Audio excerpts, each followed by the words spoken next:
Hey guys, I kind of messed up this week's video. I just jumped in and started talking about the subject without really telling you what's going on or giving you any information. So this video this week is about the Alaska runs, what I do at Walmart, what the runs are like, how the job works, how you get paid, all of that kind of stuff. This one is more for guys who are already at Walmart and are maybe thinking about the Alaska teams and what is it like and how does it work, all that. There's a bunch of cool videos and photos at the end of this video. The beginning half is talking about how to get on these teams. If you're trying to get on at Walmart, this might just be a cool video for you to watch just for the fun of it. I do have a frequently asked questions guide. I have a schedules guide, and I have a pre-trip guide. If you would like that information, I give this to anybody that asks for it. You do not have to use me as a referral. All you got to do is send me an email. It's drkaraokedj@gmail.com. I will send you all that information. I'll even send you the new insurance guide that I downloaded last week. You may have seen that video where I talk about what is Walmart insurance, and I go into a deep how it all works, what we get, all that kind of stuff. I send you all of that information. If you need to get on at Walmart and you're having trouble, you've put an app in, you're not hearing from anybody, that's happening a lot right now. There are some people who get in without using a referral. Maybe they've picked a location where drivers are scarce, applications are scarce. Like sometimes the Wisconsin, maybe Michigan ones, the ones up north where it gets cold, where nobody wants to work, and they have a hard time getting drivers. You might be able to get in there without a referral fairly easy. But if you want to use me as a referral, send me an email. I'll still send you all that stuff. When you fill out the application, there's a spot that asks, how did you hear about this job? You can just put my name in there. If you want to use my driver number, you can. It's 37783. If you guys use me as a referral, please let me know. There is no system for me to track these. So if you don't tell me and I don't know, that referral, I may not get credit. You'll still get to use it to get the application up, because what they do is they use the referrals in the top half. Then once they've gone through all those applications, then they go through the rest of the applications. So having a referral does help you possibly get the job by getting your application above almost half, or whoever doesn't have referrals. But anyway, if you want to use my referral, that's fine. If not, send me an email. I'll still send you all the stuff. This one's a little bit different. Like I said, this is more for this is what Alaska runs are like. If you already work at Walmart, this probably will be more beneficial to you. Otherwise, hope you guys like this video. Again, if you guys have ever got thoughts, comments, questions, anything you want me to do a video on, let me know. I'll do my best to make that video for you. Other than that, hope you guys enjoy the Alaska stuff. All right, guys, so I've actually had quite a few people asking me about these Alaska runs that I've been on, why I moved from Indiana to Washington to do this. There were a couple reasons.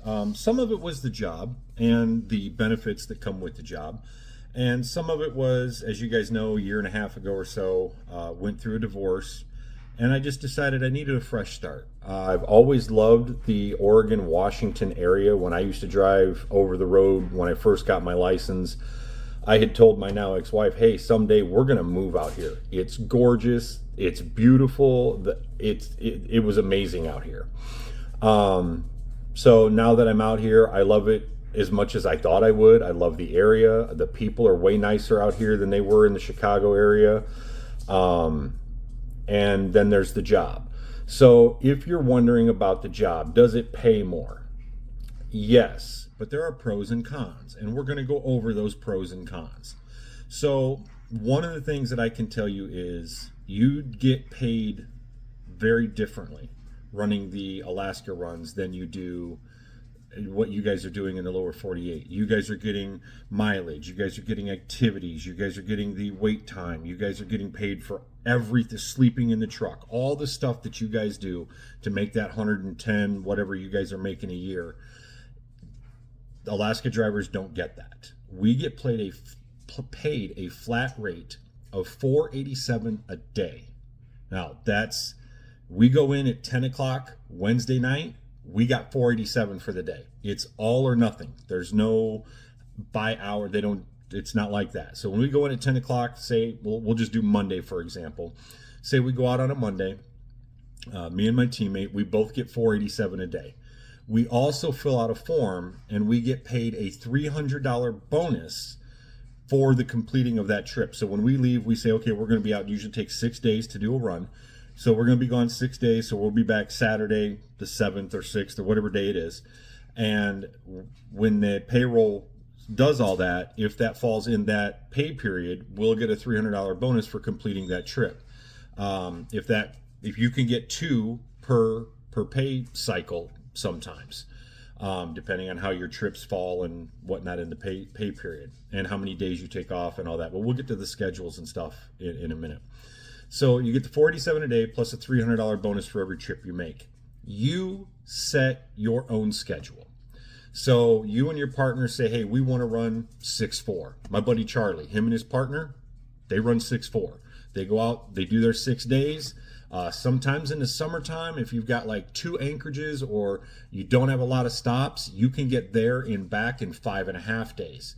Now, you've already set your magnet. When you come in, there's a calendar, and you take your team magnet and you set it on Saturday. You know, we're getting back on Tuesday. We want to go out Saturday. That'd be something that Charlie and his partner would do.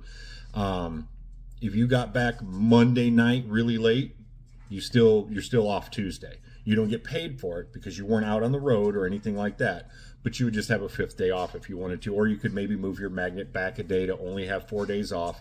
They're very flexible with how you run your schedule.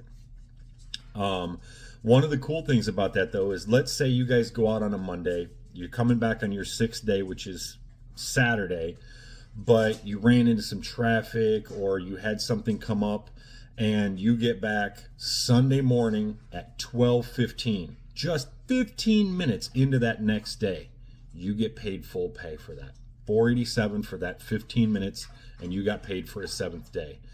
Now, I wouldn't try to abuse that system by any means, but it does happen where we get back an hour, maybe an hour and 15 minutes. There was one night that we got back 20 minutes after midnight. We got paid full day for it. We did run into, I think it was traffic that week. It might have been a fire. I can't remember exactly. But we ran into something that caused us to get back late. And we got paid for 7 days. And we had that full day off. Because now, mind you, we get paid for Sunday. So you get that day off. Plus, if we took 2 days off, on Monday, Tuesday was supposed to be our day off. We don't go back to work until Wednesday at 10 p.m. But we're getting paid all day for Wednesday. And we got paid all day for Sunday. The only 2 days we didn't get paid was Monday and Tuesday, which were our original scheduled days off anyway. Which is kind of cool because when it comes to scheduling, you're not required to block out PTO time. You know how you guys at the beginning of the year, every February, March, whatever your DC is, you guys have to fill out that form, say, I'm going to take vacation this day or this week or whatever. It doesn't work like that with the Alaska drivers. I think we have 14 teams right now, but there's also a secondary company called Fairchild. They pick up whatever we don't take. So if there's 4 teams out that week, that's just more work for Fairchild. There's no teams off that week, that's less work for Fairchild. But you don't have to, like for Charlie and his buddy, to take 4 days off. If they wanted to take 5, they could take 5, I think. There's no real set rule on that from my understanding. Now, if you guys are taking 5 and 6 days off all the time, management might be like, hey, maybe squeeze it up a little bit. I don't know. I've never heard of them saying anything to anybody about any of this. Now, why would you want to come out here, run 6 days and be off 5? You're probably going to make less money doing Alaska runs than you would if you ran local. So I don't know why anybody would want to do that. Maybe you just want a soft schedule. If your partner, this is team driving, so if your partner's okay with that, fine. Most guys that do these Alaska runs are not out here to take time off. Because let's say like next week for Thanksgiving, I bought airline tickets 2 months ago when they were like, I think it was $400 round trip. I'm going to see my aunt in Hawaii to get some pictures of my dad and talk and stuff like that. Because as you guys may know, my dad passed away back in August. So I'm going to visit her, take her some of Ashes, and things like that. So if we want to take 6 days off, which is what we're doing, actually I think I'm taking 7 or 8 days off because of the way the flight's there and flights back, plus the time off and everything like that. I can use 2 days of PTO. I can use 4 days of PTO. I can use whatever I want. They don't force you to use your PTO for your days off. Now, you can accrue PTO like normal, but you can save your PTO if you want to. There's no rule on forcing you to block out PTO time for vacations or anything like that. We decided to take Thanksgiving off 2 months ago, maybe a month and a half, whatever it was, when I decided to get tickets, saw they were really cheap. I said, hey man, I'm going to take that week off for Thanksgiving. And he's like, oh, okay, well, I don't really have any plans. Well, now he knows he can go do whatever he wants. But here's the thing. You're not completely handcuffed to your co-driver, because that week that I'm taking, if he decided for Thanksgiving he didn't want to take that week off and he wanted to work, they will let him work the lower 48 and he'll still get paid his $487 a day. Now, he won't get the $300 completion bonus because he didn't complete an Alaska run, but I think my best ADP in Gas City was around 445 on my best day. And you guys know when you're working, your ADP being 440 something is great, but when you work 5 days or 6 days, on that last day, your go home day, you almost never put in a full day because you don't want to get stuck out somewhere. You don't want to not make it back. So you get like a half a day, and that last day is usually only like a $200-300 day. When you're doing this, if my partner was to work 6 days over the holiday, he's getting 47 every single day. The other benefit to doing this is you get to visit Canada and Alaska. And I've got some pictures. I may have sprinkled some of them in here already, but I've got some pictures of some of the things that I've seen. There's a video on my Facebook. I'm going to see if I can put that at the end of the video. I've got a really cool bear video that a forest ranger even told me was kind of rare, because you don't normally see black bears and grizzly bears in the same area. But then when you looked at the video, he's like, we'd have to send this to some person who deals with bears, because he wasn't sure if the one bear was actually grizzly or if it was black bear, because it didn't have the little teddy bear ears. And anyway, I'm going to try to put that at the end of the video so you can check it out. But the wildlife and stuff, just the scenery is absolutely amazing out there. Now I get the short end of the stick on that because I'm the nighttime driver. I've always ran nights. You guys know that. There's no extra pay for the nighttime driver. Usually what drivers do is 1 week the guy will run nights, the next week the guy will run days. They kind of flip-flop. I'm not the type that would be able to get used to a flip-flop schedule like the swing shift, whatever they call it. So I just stay on nights and he stays on days. We basically run 12 hours. I go from 8 o'clock tonight to 8 o'clock in the morning. I get done as much as I can, what I can do. He goes from 8 in the morning to 8 at night, gets us done as much as he can do. If we're close to where we're like, hey, we need to, get a couple hours out of here. Like last week I did an Eagle River, an Anchorage, and a Kenai. We had 3 stops, which is kind of rare. We normally have 2. Sometimes you'll get like 1 Fairbanks, which is like the unicorn run where you get 1 stop. But normally you get 2. We had 3, and they were kind of spread out. They weren't like Anchorage, Eagle River, which are all close. They were kind of spread out. And I ran my 14 out that day just to get all the stops done and everything like that. And then he took over and he was able to just basically just truck all day and try to make up as many miles as we can to make our way back. Some of the cons that people mention for the Alaska driving is that some of them say it's harder work. It's hard to say. If you consider doing more driving and less getting out of the truck harder work, then yes, because that is something that took me a little bit of getting used to. When I was in Gas City, you guys know, you go to 2, maybe 3 stores, you're getting out for live loads, live unloads, you got activities, whatever the case may be. You're at the DC, hooking and dropping, or whatever it is you're doing. You're in and out, you're getting a little bit of movement. When it comes to this, there's no truck stops hardly anywhere in Canada, especially when you get up by the Yukon and things like that. Now, there's a few fuel stops, and they kind of have like a shower inside of a bathroom kind of thing, but there's no like Pilot, Flying J, Loves. There's no regular truck stops like that at all. There's very few restaurants. There's very few places that you can even get the truck into.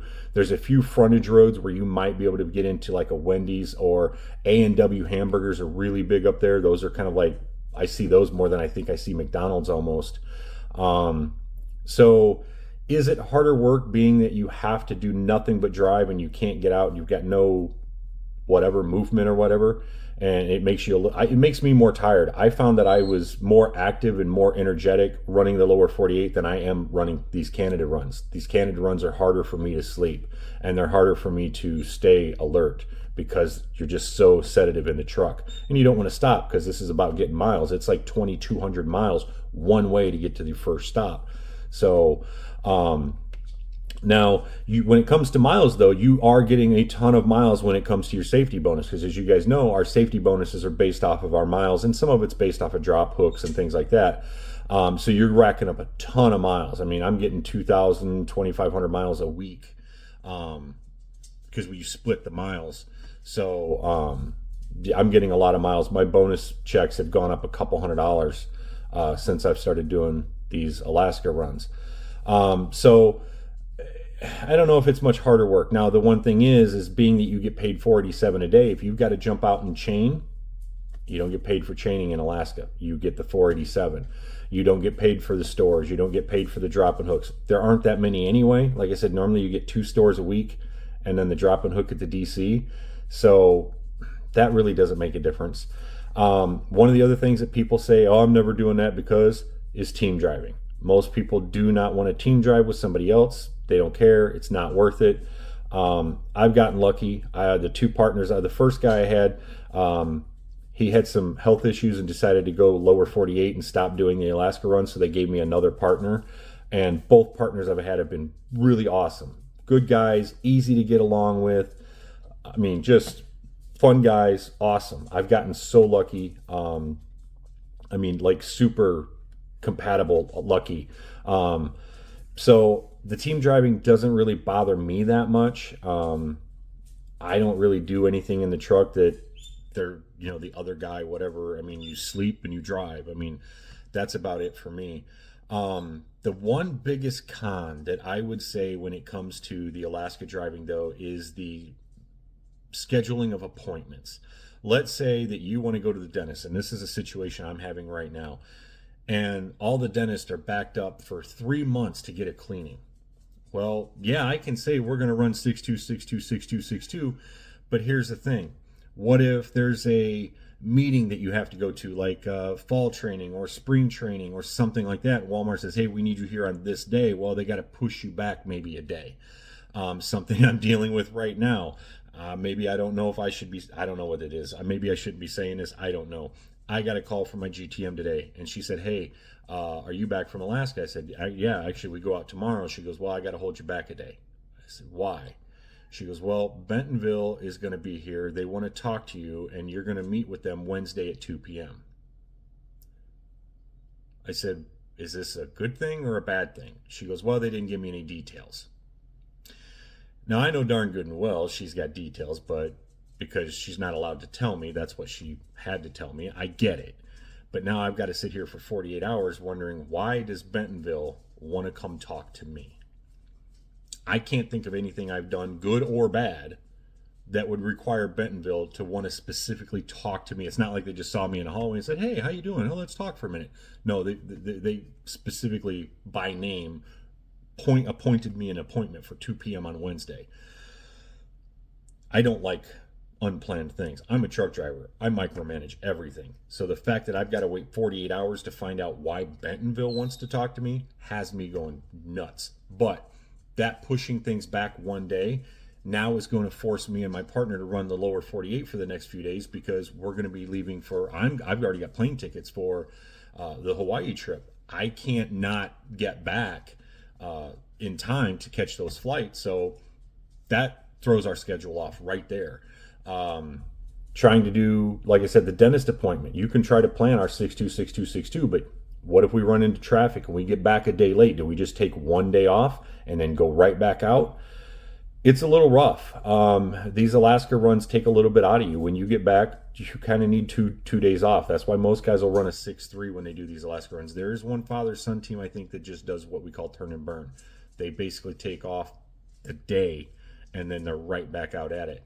And that's where you can do the flip-flop schedule where the guy who drove in is the guy who is second to drive next week, so you can leave even sooner because the guy who was in the sleeper was in there for the last 10 hours. Then you got home, you only need to take 24 hours off to get your 34 reset, and then boom, you can go back out. So those guys basically turn and burn, and they make a lot more money, of course. If you figure 487 times 4 days out of a month times 12, that's 40, not even 40, yeah, it'd be 48. So take 365 minus 48 and then take that times 487 and then figure in the bonuses of however many they're getting done. But anyway, so if things get pushed off your schedule, well, now I've got a dentist appointment that I scheduled 2 months out. What if it falls 2 days in either way of our normal schedule? Well, now we've got to take those days off. We've got to run local. It is a complete pain in the butt to schedule anything doing these Alaska runs. Now, I will tell you, when I left Gas City, I was not running very hard. I think the last year I was there, I'd done all the math. I think I made 108,000, almost 109. And I was doing, mentor. I was not running hard at all. I think I'd switched to a 6-3 at that point. Since coming to the Alaska runs, I figured out what I made in the last 6 months and then just doubled it to figure out what it would be for a year. And I'm scheduled to make just over 130. I think it's like 134. So doing the Alaska runs, about a $25,000 a year jump in pay. Plus, you get to stack your PTO and you get to have a flexible schedule, things like that. But then it also comes into play with scheduling things. So, like I've always told you guys, everything at Walmart. Walmart can be the perfect job for you, or it could be the worst job for you. It depends on what you want and what you make of it. There's a lot of great things at Walmart. There's some things that some guys don't want to deal with. Like some people have to have their pet with them. Walmart's not for you. Some guys are like, I got to make $150,000 a year. Walmart's not for you. If you're looking for an easier, more laid back kind of job, yeah, Walmart would be for you. If you're looking for good people, I mean, you guys, we've told the stories. You guys have heard my stories. You've heard other people's stories. Walmart hires people on ability and personality. I'm not even going to mention the name, but there's people out there. You guys have seen videos. They don't seem like they're the nicest of people. That might be part of the reason they did not get in at Walmart. Now, I'm not trying to say that everybody at Walmart's a saint or an angel. I'm not saying that. I'm just saying the guys you work with, you can trust. I could leave my Garmin sitting on the windshield of my truck. I don't think anybody would ever touch it. And even if they did, you guys know cameras are everywhere at Walmart. It would be the stupidest thing you could do. As you guys know, integrity is one of the pillars of what Walmart builds their culture on. They tell you that when you come into the onboarding, and you'll see that at your DCs and working along the other guys. But that's pretty much about it. That's the difference, the pros, the cons, the what does Alaska runs do. Now I'm going to try to add some photos and stuff in here. I've got some really cool photos of just actual just scenery. Like you guys will see some, like I stopped at a Porta-John one time, it just snowed out. And I was just joking on Facebook with my friends. I'm like, oh, look at how cold the bathrooms are here, because there's no truck stops, there's no places to go. There's times you're going to see like horses just standing in the middle of the road. There's mountains and other scenery that's just absolutely gorgeous.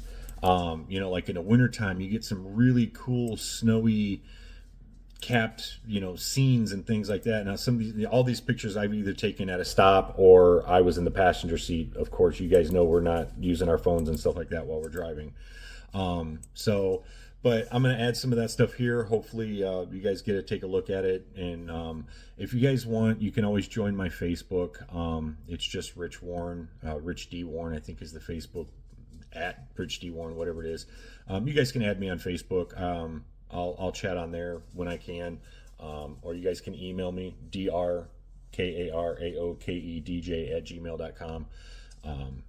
And yeah, so hopefully this helps you guys if you decide to come to work at Walmart. If you have aspirations of doing the Alaska runs and you currently work at Walmart, you just got to have 1 year at Walmart, and then when they send that little message about, hey, we're looking for Alaska drivers, apply, and maybe you'll be coming out to Grandview. It's gorgeous out here, and you know, the pay is what it is, and the schedule is what it is. If you like what you heard, then great, it's for you. If you didn't like what you heard, cool. There's lots of things you can do at Walmart. You can go into management, you can go into safety, you can stay a driver, you can do whatever you want. So hopefully this helped you guys out. If you guys have any ideas, thoughts, questions, or anything you want me to do videos on, shoot me a message, let me know. I'll answer your emails, I'll answer your questions, I'll do the best I can. Until then, see you later. So apparently the footage that I got today is possibly very rare. This brown bear is actually a grizzly bear. I'm told you can tell because of that hump right there between his shoulders. So I had to stop and went off duty and waited for him to cross. And I thought they were friends, but my buddy Tom tells me that what we've got, that grizzly bear is looking for that mama bear's cubs. You can see that mama bear's really nervous. I just thought that bear was a friend that was nervous to cross. It is crazy, but Rich pays taxes. He's got a what you call it, a person.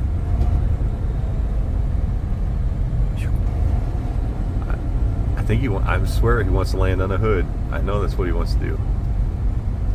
Buddy, don't land. Yeah. He's just hilarious. I've never seen him do this before. Oh, don't land in front of us though, dude. No, you can't do that.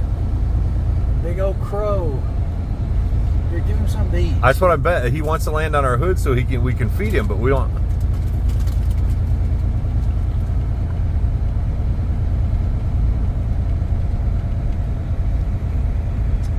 Give him crackers. I don't know if he'll see them though. I don't know. Stop. I know what he wants to do. If you slow it down, he will land. I bet he's. Oh, is he gonna do it? Oh, don't go too. No, dude, where'd he go? Ooh, was that a thud? You sure? Pretty sure. I don't know. Did we get him? I think I heard a thud. Oh man, really? I think so. Oh, there he is, right there. Where? There, bird. See if he'll take it out of your hand.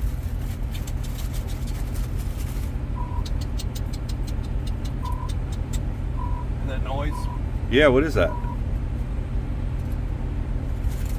There's another one out front now. I don't know where he went.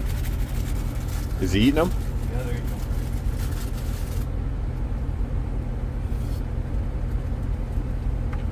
Oh, shit. That won't help. I know. That was funny. I can't. Tell you what color his eyes are. Purple.